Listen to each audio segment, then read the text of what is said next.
Welcome to the Overglider, type 4 of our 6 swim types. Find out more about the system at swimtypes.com. Now I know, Paul, that the Overglider is your own personal favourite swim type. Tell us a little bit more about the Overgliders you've met. Well, absolutely. I do genuinely love working with overgliders, and we often have some very, very interesting sessions and also discussions around improving their stroke. One story that jumps to mind really, about a year ago I was working with a guy up at Challenge Stadium in Perth, and he was quite frustrated really that his swimming wasn't moving forwards. We do find that many overgliders tend to plateau off with their speed, and this guy was no exception. He mentioned that he'd been swimming 5 times per week for around about 5 years and just wasn't getting it any faster.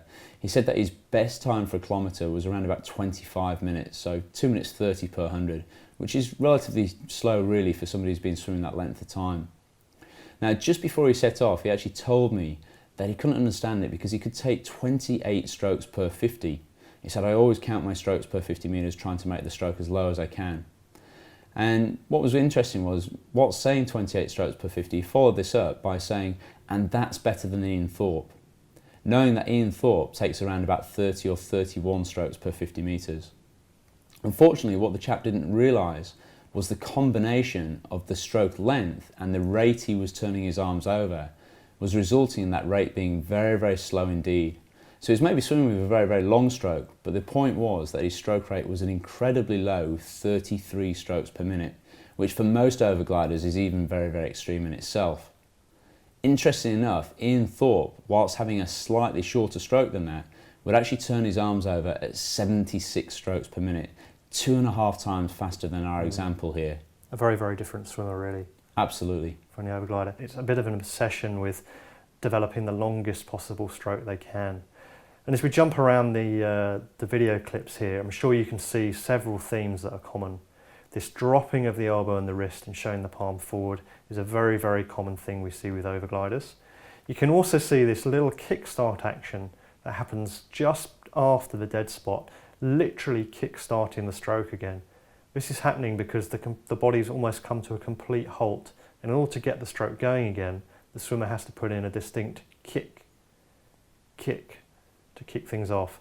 Now this involves a very large knee bend, and you can see in its own right it's creating a lot of drag, all caused by that big dead spot at the front of the stroke.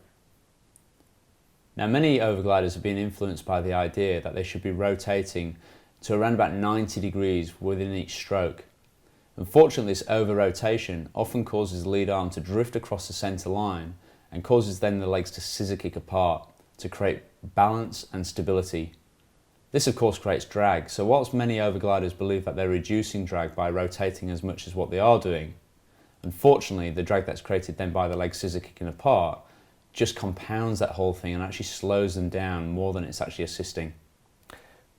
Now, I'm speaking from a bit of experience here. I used to be an engineer, and we often find that a lot of overgliders have some kind of engineering or analytical background. Perhaps they're an accountant or some kind of stockbroker, someone who analyses figures for a living. Many overgliders do tend to come from that sort of background. They tend to overthink things a little bit, perhaps focusing on every single stroke, trying to make every single stroke perfect. Great swimmers, ironically, and we've met and worked with some Olympic gold medalists, they don't actually necessarily think about their swimming that much, not in every single stroke. And it's a very important skill for overgliders to develop, is to actually switch off sometimes and just focus on the rhythm of the stroke. They often can get into a bit of a hole with their swimming where they just feel like they're doing technique work all the time, perhaps swimming just 50 or 100 metres without stopping. That's not always the case, but very often that happens. The real key to improving your swimming is to work on that catch and feel for the water, but also work on swimming some longer distances with a bit more rhythm to proceedings. So the swim type system's been out in existence for around about 2 years now. And a lot of overgliders see that they fit into this characteristics very, very closely. They realise they need to lift their stroke rate, but something they tend to do is keep the dead spot in place because that dead spot is so imprinted, and speed up the rest of their stroke. Overgliders have this idea very often. They don't want to practice bad habits, but of course by adding that glide, they've actually imprinted that very heavily. And when a timing problem like this is in the stroke, it can be very, very hard to remove. Harder in fact than a problem such as a crossover or a lack of rotation in the stroke. It's much, much better never to go this route in the first place. But if you are an overglider, then all is not lost, don't worry. But working your catch and pull through will improve your propulsion and help you remove that dead spot and return a real sense of rhythm to the stroke. It's a real revelation. Something we really like to do with overgliders is, after we've developed their stroke, is return them to their original stroke rate. They are really amazed how slow and inefficient it is. Instantly swimming becomes harder work and they slow right down, feeling like they're really bogging down in the water. Very often sitting quite low in the water just because they're literally sinking from stalling. So by improving your catch and feel for the water, using the Overglider Swim Tight Guide, will soon make you a faster, more efficient swimmer.